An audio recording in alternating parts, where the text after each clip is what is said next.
We're back at the Cat House Live Party at the Rainbow Sunset Strip. We'll never die.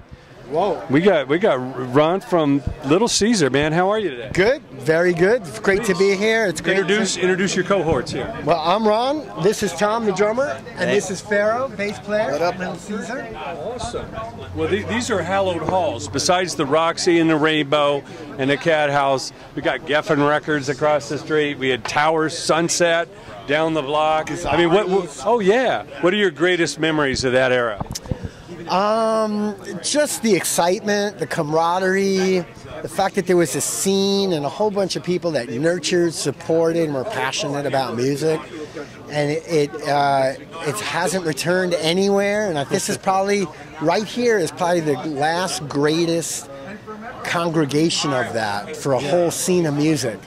And so, you know, we're all here paying reverence to like a place like this, to the other bands, to Ricky Rackman, who's done so much for this kind of music. And so it's really a big full circle for us, you know? Well, you know, back in the day, we couldn't wait to reach in our wallet and pay for that new music. We camped out at midnight on a Monday to be the first one here at Tower to get the music.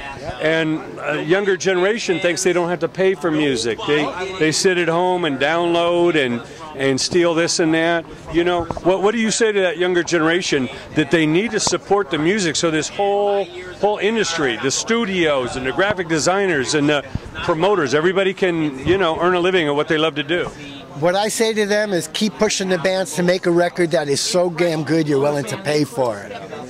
Proud to pay, that's what I say. Yeah, you know, but you're kind of asking a guy that doesn't depend on it. If I was trying to make music for a living, I'd be in a panic right now.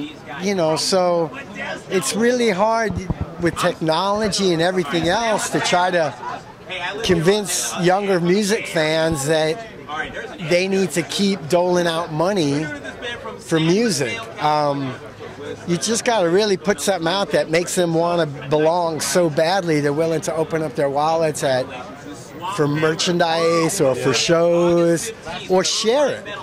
Like if you're not going to buy it, at least share it so that a momentum gets built.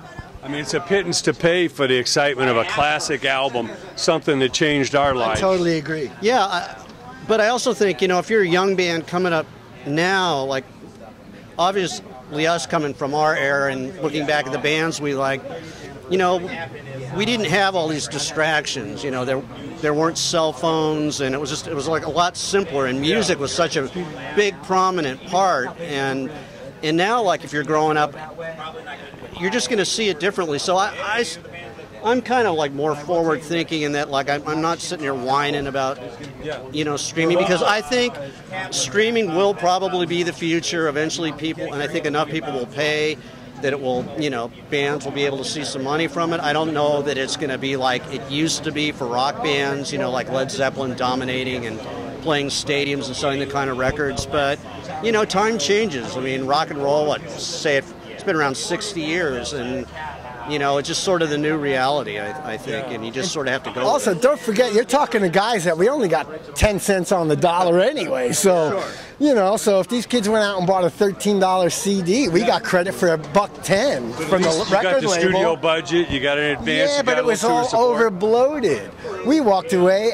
Listen, I know bands that sold 5-6 million records that on paper still owe their record company money. So we could talk, that's a whole other chapter there. So that's but the thing, you could be your own boss these days, but somebody's got to be hitting the cash register. Totally. Who are you most excited to see play at the Cat House Live? Junkyard. Just met the guys, and yeah, I'm looking forward to it. They seem like cool. Exactly. They seem like cool dudes, and yeah, I haven't had a chance to see them before. So yeah. Wow. That's going to be an amazing time. Any special things we can look forward to with Little Caesar Live? Just some straight-ahead, good, honest, passionately delivered chunk of rock and roll.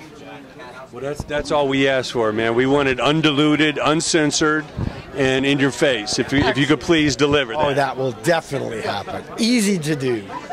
Thank you. Well, thanks so much, guys. Can't wait to see you at the show. Thank you very much. Appreciate it.